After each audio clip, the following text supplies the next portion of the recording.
tí ènìyàn bá ní diabetes tó ti wà diabetic either báwọn olóyìnbó ṣe ń pè type 1 or type 2 or genetic or whatever tẹ́niyẹn bá ń jẹ orógbó ní gbogbo ìgbà pancreas yẹn which is àmọ́ yẹn a máa recover díẹ̀díẹ̀ kí wọ́n á ń ṣe orógbó yẹn nìkan olótú màá tún fún yín ní nǹkan kan sí. ajá àtúgbọ̀. ẹ ṣe olótú ẹ jẹ́ ká wo ọsàn òrombó. táwọn rà lọ́jà. ọsàn òrombó táwọn rà lọ́jà. yes olótú. àwọn àbókímọ̀ ń tà nísìn. tó máa ń fún sínú ike omi ọsàn òun la fún sínú. ṣé ìṣọ̀sàn wẹ́wẹ́. ọsàn wẹ́wẹ́. ọsàn wẹ́wẹ́ lẹ̀ sọ. ṣé ohun tí ẹ̀ ń sọ ni pé bẹ́ẹ̀ ṣe wà yìí béèyàn kan bá ní sickle cell ẹ lè ṣètọ́jú wọn. bẹ́ẹ̀ ni olótú. àìjá gbọ́. ẹ dákun ẹ bá a dárúkọ yín fún gbogbo àwọn tí wọ́n wà báyìí. ẹ ṣe olótú orúkọ mi ni ọ̀gbẹ́ni Abíọ́dún Emmanuel. ẹ ń ṣàlàyé nípa ìlera ara ẹ ní àwọn àìsàn kan ń bẹ tí ọ̀pọ̀lọpọ̀ rò wípé kò sí ojútùú fún mọ́ bí irú àwọn àìsàn wo. ẹ ṣe olótú number 1 ẹ jẹ́ ká wo diabetes. àwọn ìtọ̀ ṣúgà nìyẹn o. ìtọ̀ ṣúgà ní títí àwọn olóyìnbó wọ́n gbà yí pé kò sí solution sí pé èèyàn á máa manage ẹ̀ lọ ni ṣùgbọ́n lótú mo fi ń dá yín lójú wípé ní títí ìbílẹ̀ ní títí tiwantiwa ìwòsàn wà fún. ẹ tún jẹ́ ká wá wo sickle cell ìyẹn àìsàn rúmọlápá rọmọléegun tó jẹ́ pé àwọn èèyàn nígbàgbọ́ pé kò sí solution fún bọ̀ ní ti tiwa olótú ní ti tiwantiwa o mo tún fi ń da yín lójú pé solution wà fún. ṣé ohun tí ẹ̀ ń sọ ni pé bẹ́ẹ̀ ṣe wà yìí béèyàn kan bá ní sickle cell ẹ lè ṣètọ́jú wọn. bẹ́ẹ̀ ni olótú. àìjá gbọ́. ṣe rí àìsàn tí a ń pè ní rúmọlápá rọmọléegun which is sickle cell yìí ó jẹ́ nǹkan tó jẹ́ pé àwọn olóyìnbó ṣe ń wá tí wọ́n rí tó dẹ̀ ti wà láti ìgbà àwọn ayé ìwáṣẹ̀ láyé ìgbà yẹn ó ní àwọn nǹkan táwọn bàbá wa ń ṣe tí ó fi jẹ́ pé irú ẹni bẹ́ẹ̀ tẹ́ bá rí ẹ̀ ní mọ̀ lára gbogbo crisis tí wọ́n máa ń níyẹn wọn ò ní ní ìyẹn ẹbẹ́ yẹn tó bá tún wá dàgbà ní títí ìbílẹ̀ títí wáṣẹ́ tó bá tún wá dàgbà tó fẹ́ bí ọmọ kò ní ẹ̀fà bí ọmọ tó jẹ́ ss ó máa bí ọmọ normal yìí tí a máa ń sọ pé gbọ́dọ̀ fẹ́ bíbí gbọ́dọ̀ fẹ́ bíbí olótú kí ni ká sọ ńgbà táwọn àṣà òyìnbó yóò dé báwo làwọn. bóyá ń ṣẹlẹ̀ bẹ́ẹ̀ tí wọ́n sì ń bá kú bẹ́ẹ̀. wọn ò bá kú ẹ jẹ́ ká kí Yorùbá pé wọ́n kú ọgbọ́n ìwòsàn wà ọ̀kẹ́ àìmọye àwọn tí a ti tọ́jú. ṣé ẹ ti tọ́jú sickle cell rí báyìí. ọ̀kẹ́ àìmọye àwọn tí a ti tọ́jú tó dẹ̀ jẹ́ pé lórí ètò yìí wọ́n ṣetán láti wá give testimony. ìyẹn sickle cell. bẹ́ẹ̀ ni olótú. ṣé ọlọ́jọ́ wípé àbí tó ṣẹ̀ bẹ̀rẹ̀. a rí tí ó jẹ́ pé in fact láti London tó jẹ́ pé 35 years old ni ọ̀gbẹ́ni yẹn ẹ dẹ̀ mọ̀ pé ọ̀fẹ́ ní ìlera wọn lọ́hùn every month náà máa ń change blood circle but it's over 3 years now tá ti wà nínú ìrìn àjò yìí tó jẹ́ pé tí bí mo ṣe ń bá yín sọ̀rọ̀ olótú wọn change blood stream ẹ̀ mọ́ adẹ̀tún rí tó jẹ́ pé ní bíbà yìí tó jẹ́ pọ́ ọmọ yẹn gbogbo òdò pẹlẹbẹ báyìí nígbà tí a bá pàdé tá dẹ̀ bẹ̀rẹ̀ ìwòsàn yẹn èyí tó wá dọ̀mí lójú jù bọ́lọ́run ṣe ń ṣiṣẹ́ ní pé tẹ́ bá rọ́mọ yẹn ń sìn ẹ̀ lè sọ pé òun ni he has put on weight recover and live fine. so ní ti sickle cell yẹn ọ̀kẹ́ àìmọye àwọn tí wọ́n wà àmì tán wà tá a ti ṣe ìtọ́jú fún olótú. béèyàn kan bá ní sickle cell tó wá sọ́dọ̀ yín ẹ tọ́jú wọn. mo fi ń da yín lójú. ṣé ewé àti egbò ni. ewé àti egbò ni olótú. lẹ́ ń lò. bẹ́ẹ̀ ni. ọ̀dà ẹ já lọ sórí ìtọ̀ ṣúgà tẹ́ pè ní diabetes. diabetes pé oríṣi mẹ́ta. ẹ já kó pè ní ìtọ̀ ṣúgà. ok ìtọ̀ ṣúgà ó pé oríṣi mẹ́ta.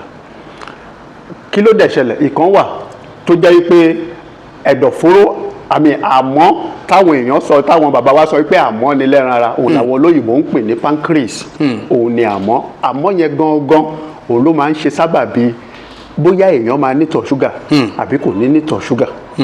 ipe ìfúnpá ṣúgà lọ sókè ó yàtọ̀ sí ẹni tó ti ní àìsàn diabetes. tí àìsàn diabetes bá ti lè wà ìyẹn ló túmọ̀ sí pé ẹ̀dọ̀fóró yẹn àmọ́ yẹn which is pancreas yẹn ó ti ní issue ó ti ní mark ọ̀ kó ti máa jẹ now àgbo wà lára ìwọ nǹkan tá a fi ń ṣe ìtọ́jú àwọn nǹkan yẹn ṣe rí nǹkan tá a kà sí ni o ẹ wo orógbó bẹ́ẹ̀ ni olóòtú orógbó máa ń korò iṣẹ́ wo nìyẹn tún ṣe. kò sí gbogbo nǹkan tí ó bá dùn tó máa ń ṣe àǹfààní fún àgọ́ ara tí ènìyàn bá ní diabetes tó ti wà diabetic either báwọn olóyìnbó ṣe ń pè type 1 or type 2 or genetic or whatever tẹ́niyẹn bá ń jẹ orógbó ní gbogbo ìgbà pancreas yẹn which is àmọ́ yẹn a máa recover díẹ̀díẹ̀ tó bá ti ń recover díẹ̀díẹ̀ the level of insulin táwa máa produce a máa increase tí insulin yẹn bá dẹ̀ ti lè equal to the sugar tí ó ń wọlé automatically blood sugar yẹn a máa lọlẹ̀ kí wọ́n á ń ṣorógbó yẹn nìkan olóòtú màá tún fún yín ní nǹkan kan sí. ajá àtúgbọ̀. ẹ ṣe olóòtú ẹ jẹ́ ká wo ọsàn òrombó táwọn rà lọ́jà ọsàn òrombó táwọn rà lọ́jà yes olóòtú àwọn àbókímọ̀ ń tà nísìn. tó máa ń fún sínú ike omi ọsàn òun la fún sínú ike. ṣé ìṣọ̀sàn wẹ́wẹ́. ọsàn wẹ́wẹ́ lẹ̀ sọ. lime orange. ṣùgbọ́n àwọn èèyàn rò pé tinú ọsàn ló wúlò àwa ń ju èpo ọsàn nù meanwhile èpo ọsàn wẹ́wẹ́ tá a bá sa tá a sọ de powder pẹ̀lú orógbó ta kù wọ́n ta sọ de powder tẹ́niyẹ́ bá fi mu ògì láràárọ̀ lẹ́ẹ̀mejì lóòjọ́ olóòtú ìtọ̀ ṣúgà di ohun àwátì. bí n bá gbọ́ yín lágbọ̀ọ́yé n tẹ́ ń sọ ni pé èso ọsàn wẹ́wẹ́ ẹ̀yìn rẹ̀ epo ọsàn wẹ́wẹ́ bẹ́ẹ̀ ni olóòtú tá a bá ti sa bẹ́ẹ̀ ni tá a sa lóòrùn tó gbẹ kí lẹ́ni ká fi ṣe. a kù èèyàn máa lọ orógbó èèyàn máa lọ papọ̀ mọ́ orógbó àwa sọ de powder. wọ́n sọ de powder. bẹ́ẹ̀ ni olóòtú lẹ́yìn yẹn kọ́ ẹni àwa máa fi mu ògì láàárọ̀ àti lọ́sàn-án olóòtú tó bá jẹ́ pé ṣúgà ṣì háì lásán ni tí ò tí ì wà diabetic láàárín ọ̀sẹ̀ méjì ṣúgà level ẹ̀ máa padà but tó bá jẹ́ pé ó ti wà diabetic that is tí ẹ̀dọ̀fóró yẹn tó ti ní issue which is pancreas yẹn títọ̀ ṣúgà ti ìdí múlẹ̀ síbẹ̀ tó ti kì í mọ́lẹ̀ tó ti ń di pé ẹsẹ̀ ń wú tó ti ń di pé ó ti fẹ́ dá egbò àdá àjínà sí ẹni yẹn lẹ́sẹ̀ ẹ jẹ́ kẹ́ni yẹn máa lò ó ìgbà tó bá máa fi lò ó fún bí oṣù mẹ́fà àyípadà á dé bá. bẹ́ẹ̀ ni olójú báwọn lọ. bẹ́ẹ̀ ni. àwọn kan náà máa ń sọ̀rọ̀ nípa àwọn àìlera ara àwọn àìsàn kan bẹ lágọ̀ọ́ ara irú àwọn àìsàn wo lẹ tún mọ̀ nípa rẹ̀ tí ẹ̀yin mọ̀ wípé ewé àti egbò tẹ́ mọ̀ dájúdájú ẹ lè fi ṣètọ́jú rẹ̀. olótú ẹ̀jẹ̀ ríru táwọn olóyìnbó ń pè ní high blood pressure prostrate tí ìsétọ̀ ìdá ó sì jẹ́ ìsétọ̀ ni o àbí ìsétọ̀ ẹ tún ti di jẹjẹrẹ ewé àti egbò wà fún gbogbo ẹ̀ tó jẹ́ pé láàárín ọjọ́ péréje ẹnìyẹn máa recover pa. bẹ́ẹ̀ ni olóòtú ọlọ́run ló ní 100%. ẹ ṣàlàyé ẹ̀ dáadáa fún wa. gbé mi fi dá yé lójú pé nílé iṣẹ́ wa a ní 99%. tẹ́ mọ̀ ń tọ́jú ó tó àwọn mélòó tẹ́ ti tọ́jú báyìí. olóòtú mi ì lè kà mọ́ mi ò lè kà. kí ló máa ń ṣokùnfà ìsétọ̀ tá à ń wí yìí. kò sí ṣe mọ̀ pé àìsàn ọmọkùnrin ni kò sí ọkùnrin gbogbo ọkùnrin tó bá ti bẹ̀rẹ̀ láti ọmọ 40 ọdún ṣe mọ̀ pé ńgbà tá ìwà ní kékeré olóòtú tá bá fẹ́ tọ̀ nǹkan ọmọkùnrin wa láì dìímú ìtọ̀ wa lọ sóró but tí ọjọ́ ṣe ń gorí ọjọ́ bíi prostrate camp yẹn níbi glada yẹn elastic ni dèmọ́ bàbá ṣe ń dàgbà sí dèmọ́ ní gbogbo àwọn nǹkan ẹ̀yà ara wa ló ń wíìkì sí tíbẹ̀ yẹn bá ti wá ń wíìkì kì í ṣe pé sétọ̀ yẹn kì í ṣe pé bóyá ìtọ̀ ní sí nínú àgọ́ ara tíbẹ̀ yẹn bá ti ń tóbi ìtọ̀ ní lè jáde dáadáa mọ́ díẹ̀díẹ̀ lá máa jáde ẹ bá wá láwọn tó pẹ́ tó ti ń ṣe títọ̀ yẹn bá ti wá dé level kan tíbẹ̀ yẹn tóbi tí ìtọ̀ ò lè jáde mọ́ ẹsẹ̀ wọn á máa wú so tí ẹsẹ̀ bá wá wú bẹ́yẹn òun náà fi máa ń gbé bóyá tapet tó máa ń gbé sí wọn ní abẹ́ láti máa release urine from their body system so that ẹsẹ̀ tó wú yẹn ó máa relief but nílé iṣẹ́ tiwa ewé àti egbò ṣe tó jẹ́ pé bíbẹ̀ yẹn tiẹ̀ ti lè bí prostrate bó tilẹ̀ wù kó tiẹ̀ tóbi tó olótùú ewé àti egbò wà tí ó máa fún padà tó máa ṣe padà sí bó ṣe yẹ kó wà. bí èèyàn bá fẹ́ ṣe àgbákò ìsétọ̀sétọ̀ tó ń pè ní prostate cancer tẹ̀ ń sọ yìí ṣé wọn pẹ́ ẹlòmíì kò sí lágọ̀ọ́ ara rẹ̀ ṣé èèyàn máa dènà rẹ̀ torí ọjọ́ iwájú ó ṣe dènà olóṣèlú ẹ̀jẹ̀ àgbọ̀. ẹ ṣe very unfortunate pé ìmọ̀ ẹ̀kọ́ wọ́n ti jẹ́ kó yé wa pé ọkùnrin tí ò bá fẹ́ ni tó ní láti máa ní ìbálòpọ̀ lóríṣiríṣi. mo gbọ́ ń pa rẹ̀ náà pé bó bá ní ìbálòpọ̀ lemọ́lemọ́ pé kò ní ní. ẹ má já tan ara wa àkóbá ni o. ìrèdí nìyẹn tẹ́ fi rí pé stroke high blood pressure tí ọmọkùnrin bá ní ìbáṣepọ̀ pẹ̀lú aya ọ̀ pẹ̀lú obìnrin ní ẹ̀ẹ̀kan ó máa ń tó ogún ọjọ́ àti ọjọ́ kan kó tó recover o.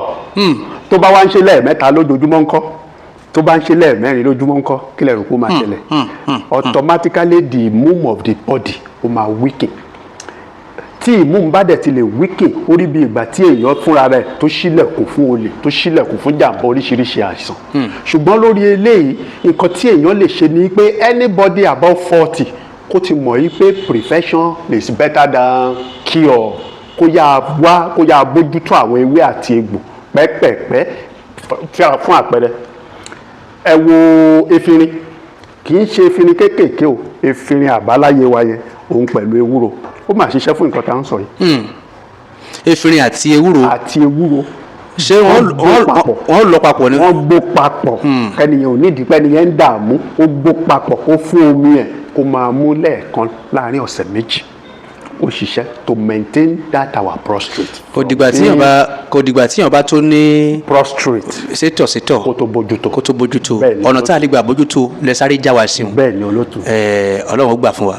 ẹja tún wo ẹlẹ́ẹ̀kejì ẹ sọ̀rọ̀ nípa ẹ̀jẹ̀ ríru. ẹja gbọ́ yẹn náà. ẹ̀jẹ̀ ríru which is high blood pressure. mo jókòó ìwádìí jẹ́ kó yé mi pé number one nǹkan tó ń fa ẹ̀jẹ̀ ríru is our anxiety. ẹ sọ sókè ká gbọ́. anxiety ìkọ́kàn ara ẹni sókè. ìpáyà mo fẹ́ ṣe báyìí dó nǹkan mẹ́ta ló máa ń fa ẹ̀jẹ̀ ríru. àwọn kan wà tó jẹ́ pé tán bá bímọ bóyá pressure sudden shock during the labour ó máa ń fà á. àwọn kan wà tó jẹ́ pé ìran ló wà ìyẹn ni heredity stuff part of it. àwọn kan dẹ̀ tó wà tó jẹ́ pé shock ni.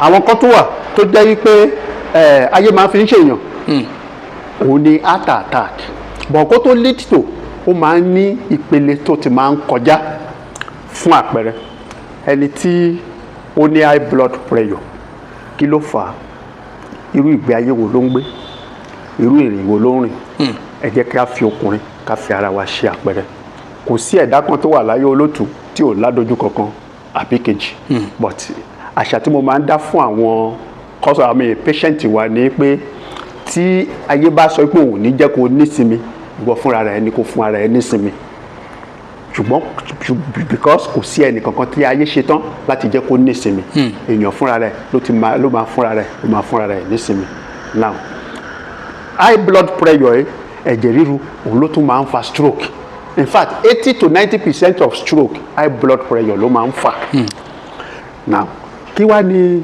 solution sí nǹkan tí a ń sọ yìí both for preventive or maintenance for maintaining. dídènà rẹ̀ bẹ́ẹ̀ ni àti mímọ bójútó. ìjẹ́sẹ̀ ọmọ ewé rírin.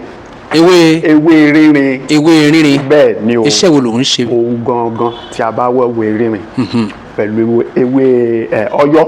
ewé ọ̀yọ́ bẹ́ẹ̀ni ewé rírin àti ewé ọ̀yọ́. ewé ọ̀yọ́ pẹ̀lú ilá ẹyọ kan péré. àti ilá ẹyọ kan. bẹ́ẹ̀ni a mú ilá a rẹ̀ sí omi. ṣé ilá tútù àbí gbígbẹ. ilá tútù.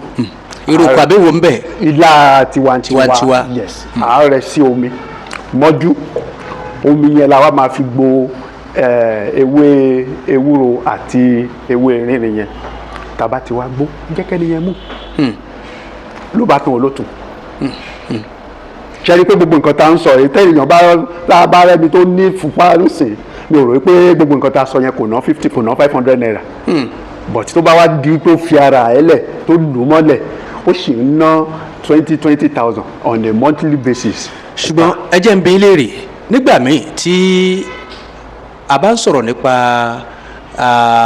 ìtọ́jú ara nípasẹ̀ egbòogi àti ewé àti egbò àwọn kan á mọ̀ yín mú àyàfi tó bá jẹ́ léyìí tí wọ́n sọ pé òyìnbó ṣe kí ni dé tí ọ̀pọ̀lọpọ̀ wa nílẹ̀ adúláwọ̀ tá a fi nígbàgbọ́ nínú oògùn èbó ìṣègùn èbó ju ti ìṣègùn ti ìbílẹ̀ torí pé bí ẹ bá ń sọ fẹ́lòmíì wọ́n á ní ó yá o ẹ má fi tọ̀rọ̀ ilé ìwòsàn tìjọba ṣeré o pé àwọn kan fẹ́ lọ já ewé fún yín, wọ́n fẹ́ wá egbò fún yín, egbò tó jẹ́ pé kò ní límìtì, egbò tó jẹ́ pé kò ní òdiwọ̀n iye ìwọ̀n tí wọ́n fún yín, oríṣiríṣi báwọn. Kí lẹ̀yin rí sọ sí i? Àwọn èèyàn fẹ́ nígbàgbọ́ lọ títí nínú ewé àti egbò, àwọn kan sì ní ìgbàgbọ́ ń bẹ, ṣùgbọ́n ẹlòmíì gbà wípé bí ẹ bá sọ wípé nǹkan, bí ẹnìkan bá sọ pé nǹkan ṣe òun tí wọ́n ní lọ sọ́dọ̀ bàbá lágbájá kó lọ gba àgbo ń bẹ̀, á ní rárá o, àgbo kẹ̀ ń lọ sí ilé ìwòsàn. Báwo lẹ ṣe lè ṣe àfiwé méjèèjì yẹn síra wọn? ẹ ṣe olóòtú, nǹkan tí mo lè fi dáhùn sí ìbéèrè yín yẹn ní ṣókí ni pé ẹ̀kọ́ àkọ́sódì ẹ bá gbóhùn sókè.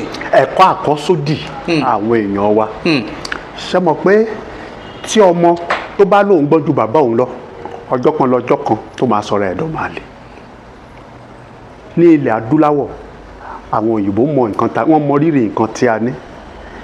ewé àti oògùn tí a rí, oògùn òyìnbó tí a ń sọ yìí, ibo ni ṣọ́ọ̀ṣì ẹ ti wá?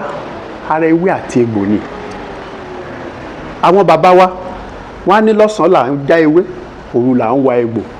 The scientific behind that, sir, òun ni pé lọ́sàn-án oòrùn máa ràn and the photosynthesis will take place. We simply mean all the phytochemical of a plant ó máa lọ sí orí ewé. èrèdí nìyẹn tí a fi ń já ewé lọ́sàn-án. tó bá wá di òru tá ń wa egbò, oòrùn á ti wọ̀, ara á tu igi, gbogbo nǹkan àmúṣagbára ẹ̀ tó wà lókè lọ́sàn-án á padà sí egbò. òun làwọn bàbá wa fi ń wọ egbò ní òru. now kí wá padà sórí ìbéèrè yín. èmi gẹ́gẹ́ bí ẹnìkan, I'm a living testimony of ewé àti egbò. ẹ jẹ́ àgbọ̀. mo ní àdójúkọ kékeré kan gbà kan tí ó jẹ́ kí n ní àìsàn ọkàn. àìsàn ọkàn. mo lọ ilé ìwòsàn, àwọn oníṣègùn òyìnbó ní kí n lọ mú 4.3 million naira wá. nígbà yẹn mi ò dẹ̀ ní. òun ni mo wá rántí sí pé ìyá àti bàbá mi wọ́n máa ń wa egbò, ẹja ewé, wọ́n ń wa egbò. bí mo ṣe padà sí orísun nìyẹn. olótú, bí mo ṣe ń bá yín sọ̀rọ̀ yìí, láàárín nígbà tí mo ń sọ yìí, mi ò lè rin 1 kilometre, mi ò lè rin ní ìṣẹ́jú 5, ṣùgbọ́n lọ́wọ́ tí mo wà yìí mo lè rin ìrìn wákàtí pẹ̀lú okun àti ara líle. ewé àti egbò ló ṣe é. meanwhile àìsàn ọkàn yẹn lọ olótú, èmi lẹ̀ ń wò yìí, àlàáfíà ni mo wà. now tí ó bá jẹ́ pé mo jẹ́ kí ẹ̀kọ́ àkọ́jù kó bò mí ní ojúmọ́lẹ̀, ṣe mọ̀ wípé ó possible kí ọlọ́ta mi ti sọnù títorí ọkàn yẹn.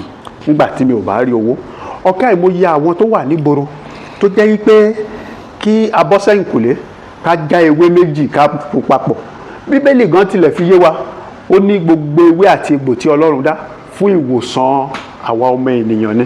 nígbà tí ìwé mímọ́ sọ ìyẹn, kí wá ní ẹ̀kọ́ òdì tó jẹ́ kó yé wa pé dandan ká lo oògùn òyìnbó, dandan ká ṣe eléyìí níwọ̀n ìgbà tí a rí solution tó wà ní ìkáwọ́ wa. ẹ tó jẹ́ kí n ṣe àpẹẹrẹ kan. ẹnìkan wà nígbà kan, ó ní continuous menstruation bleeding tí wọ́n dẹ̀ ti nílùú yẹn ìsun ẹ̀jẹ̀ for almost 3 months. ṣé láti ibi kọ̀lọ̀fín ara rẹ̀? ní ibi kọ̀lọ̀fín tí ò sí solution. wọ́n ti wá búùkù appointment pẹ̀lú ẹ̀. bí mo ṣe rìn ṣe kòńgẹ́ ọ̀rọ̀ yẹn nìyẹn. nígbà tí mo ṣe kòńgẹ́, mo wá rẹ́rìn, wọ́n ní kí ló ṣẹlẹ̀, fẹ́ lọ kinní kan nínú ọgbà wọn ni mo ti bọ́ sẹ́yìn kùlé ilé wọn tí mo dẹ̀ já ewé tí mo gbó tó dẹ̀ mú, bó dẹ̀ ṣe mú within 10 minutes ẹ̀jẹ̀ tó ti ń bleed for 30 days ó stop. ó túmọ̀ sí pé ewé àti egbò yẹn dá yín lójú gan. bàbá, ó dá mi lójú. ó dá yín lójú gan. mo gbọ́ pé ẹlẹ́ẹ̀ ti wo stroke. ọ̀ká ìmọ̀ye. ẹ já gbọ́. ẹ ṣe mọ̀ pé reason tí stroke ò ṣe tètè máa ń lọ òun ni pé àwa máa ń wò yí pé rọlápá rọlẹ́sẹ̀ yìí ó ti ṣẹlẹ̀, òun la máa bójútó. kí ló fà á? a kì í bójútó. tí a bá dẹ̀ wo stroke tí a ń sọ yìí, ọ̀nà bíi 3 ló tún bọ́ sí èké. ayé máa fi ń ṣèyàn, àfọwọ́fà máa ń fà, àìsàn ara máa ń fà. ayé máa fi ń ṣèyàn, ayé máa fi ń ṣèyàn, àfọwọ́fà máa ń fà á, àfọwọ́fà máa ń fà á, àìsàn ara tún máa ń ẹja mu lọ́kọ̀ọ̀kan, ẹja sọ̀rọ̀ nípa tayé òun. ẹ ṣe olótù. báwo láyé ṣe ń fi stroke ṣèyàn. ẹ ṣe olótù. Nínú ayé kọ́lọ́run kó jọ kó fi àánú kó fi bò wá. ẹ bá a gbóhùn sókè. òun ni ìwé mímọ́ fi sọ fún wa wípé ó ní kìkìdá àwọn tí Ọlọ́run bá pamọ́ òun ló bọ́ nínú ewu. we simply mean pé ewu ń bẹ lọ́sàn-án lóru àti ní alẹ́. ẹni tí ò bá rí wọ Ọlọ́run ló pamọ́. Ọlọ́run ló pamọ́. now kò sí nǹkan tí ayé ò lè fi ṣèyàn. òun ní títí abala tí mo sọ wípé ayé máa fi ń ṣèyàn bí wọ́n ṣe ń ṣe ọwọ́ ayé nìyẹn wà. but nínú ìmọ̀ ìjìnlẹ̀ wa ó jẹ́ ká mọ̀ yìí pé stroke kan wà tí ó jẹ́ pé ayé ló máa fi ń ṣèyàn. ìyẹn bẹ́ẹ̀ yẹn olótù. abala kejì. ká tó lọ sábala kejì, báyé bá wá fi stroke ṣe èèyàn ṣé ẹ lè tọ́jú ẹ̀. bẹ́ẹ̀ ni olótù. kí lẹ ṣe ẹ lọ gbẹ́bọ sórí ìta ni àbẹ̀ ẹ ṣètùtù sórí ìta. ayé mọ̀ ni. káyé tó fi nǹkan ṣe èèyàn ó ní nǹkan tí ènìyàn ṣe. ẹ̀bẹ̀ mi àdúrà mi fún gbogbo ènìyàn ni pé kí Ọlọ́run ẹlẹ́dàá kó má jẹ́ kó rí wa kó gba àbọ̀dé. àmín. bí àwọn kan ṣe ń tu làwọn kan náà ṣe ń dè.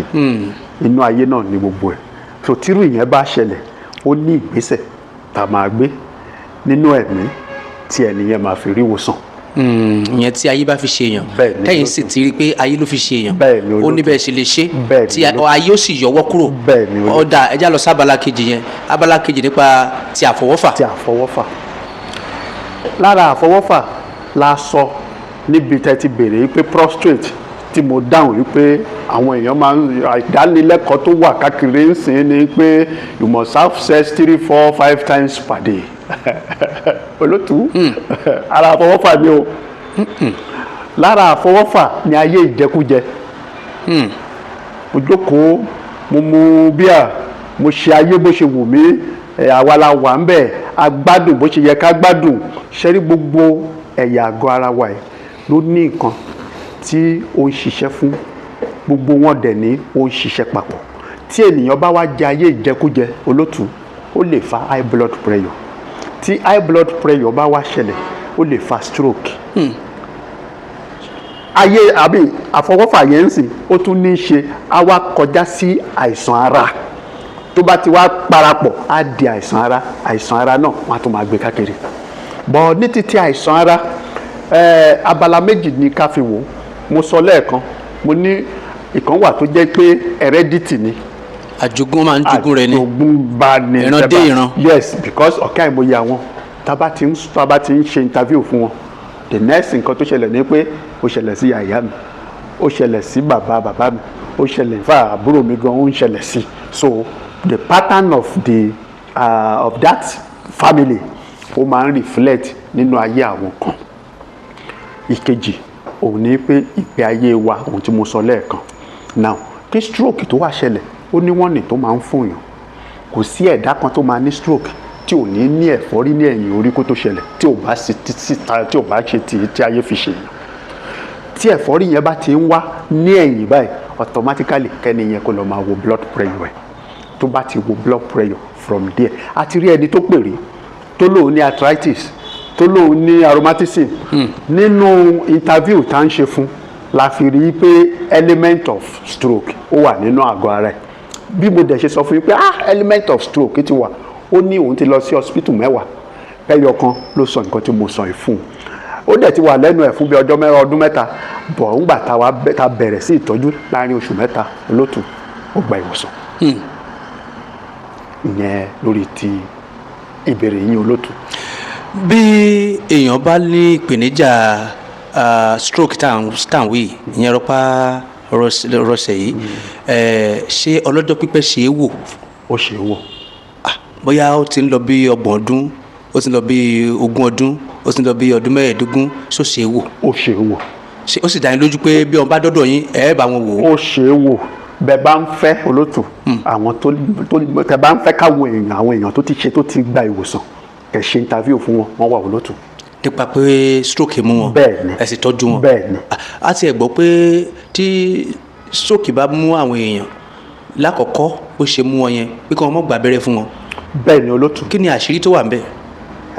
ṣe mọ̀ pé stroke iṣan ara ló ń bá ṣiṣẹ́ abẹ́rẹ́ dẹ̀ ni iṣan ara ló ń bá ṣiṣẹ́ but the mode of operation abẹ́rẹ́ ó yàtọ̀ sí nǹkan tó wà nínú àgọ́ ara nígbà tí stroke bá ṣẹlẹ̀ abẹ́rẹ́ máa wọnú ara lọ ni stroke is as a result of nǹkan tó jáde nínú àgọ́ ara tí méjèèjì bá pàdé ibi tó bá ti pàdé ibẹ̀ lẹ́ máa fi rí ẹlòmíì tọ́wọ́ wọn máa kábẹ́lẹ̀ tí ò ní lè nà mọ́ so ẹni tó bá ní stroke or heart attack or any shock abẹ́rẹ́ kọ́ ni the first aid tó yẹ ká agbára ewé àti egbò ló yẹ ká fún màá tún wá fi ìkànlẹ̀ lọ́fẹ̀ẹ́ ẹ jẹ́ á gbọ́ fún àwọn ènìyàn wa tó jẹ́ bí first aid fún àìsàn stroke ṣe rí ẹni tí ó bá ní shock bóyá ó dédé ṣubú lulẹ̀ ẹ jẹ́ ká lọ wá abẹ́rẹ́ bó ṣe ṣubú lulẹ̀ yẹn ẹ kọ́ fi abẹ́rẹ́ yẹn ẹ fi gún ọwọ́ ẹ ọ̀tún tó bá mi orí solution ṣì wà ẹ fi gún ẹsẹ̀ àmì ọwọ́ ẹ òsì ẹ fi gún ẹsẹ̀ ẹ òsì tó bá mi orí solution ṣì wà tẹ́ bá ti wá rí bẹ́ẹ̀ yẹn ẹ wá lọ ẹ lọ wá ewé gbójó ewé gbójó táwọn olóyìnbó ń pè ní king of bitter ewé gbójó bẹ́ẹ̀ ni táwọn olóyìnbó ń pè ní king of bitter ẹ lọ wá ewé ejìrìn wẹ́rẹ́ ewé ejìrìn wẹ́rẹ́ yes tí wọ́n ń gbọ́ àwọn olóyìnbó ń pè yẹn ní bitter melon tẹ́ bá wá méjèèjì yẹn ẹ bó papọ̀ ẹ fún mu ní ìwọ̀n ìgbà tí ahọ́n ẹ bá sì lè mọ ìyàtọ̀ láàrin nǹkan tó dùn àti ìkorò olótù mo fi dá yín lójú á survive ẹ. àwọn ewé tẹ́ wá ń dákọ̀ yìí bó lè yàn ó ṣe dá wọn mọ́ bó lè yàn ó sì rí i. bóyá nínú program wa tó ń bọ̀ a máa wá àwọn ewé àti egbò a wá sí ìta ọ̀ tó bá dẹ̀ ní àwọn tí ó fẹ́ tí ò rí wọ́n lè kàn sí wa a bá wọn ṣe a dẹ̀ ní tí a ti ṣe tí ó ti wà well package tó ti wà well capsuled tó dẹ̀ ní àtìlẹ́yìn ìjọba. yẹn ni pé bí ẹnikẹ́ni bá ń kojú ìpèníjà stroke rọpárọsẹ̀ ìwọ ni ìtọ̀ ṣúgà ìwọ ni ẹ̀jẹ̀ ríru ìwọ ni prostate cancer tí wọ́n pè ní ìsétọ̀ ẹ lè ṣe ìtọ́jú àwọn kan báyìí bó ti wù kí ó ti pẹ́ tó lágbára bí wọ́n bá fẹ́ kàn sí nọ́mbà wo ni wọ́n lè pè. wọ́n lè pè wá sí orí ẹ̀rọ wa 07031371801. ẹ pè lẹ́ẹ̀kan sí. 07031371801. kílẹ̀ kó kọ́ iléeṣẹ́ yín. Lifemed Herbal Clinic.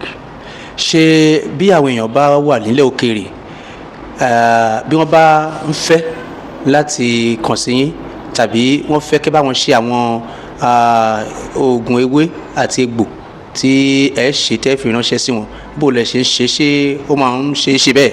ó máa ṣe ń ṣe ọ̀kẹ́ àìmọye èyí tí a dẹ̀ ti ṣe. ara dọ́kúmẹ́ǹtì kan ní a fi sẹ́ǹdì sí far away Canada. Canada bẹ́ẹ̀ ni. ẹ jẹ́ wo DHL mọ́wé yìí ẹ gbé sójú. òun ni olótú. ọ̀dà ẹ mú wálẹ̀ tẹ́ fi ránṣẹ́ sílẹ̀ òkèèrè. bẹ́ẹ̀ ni so a máa ń sẹ́ǹdì sí àwọn èèyàn wa ní Canada, London, America pẹ̀lú àwọn other country ní Africa.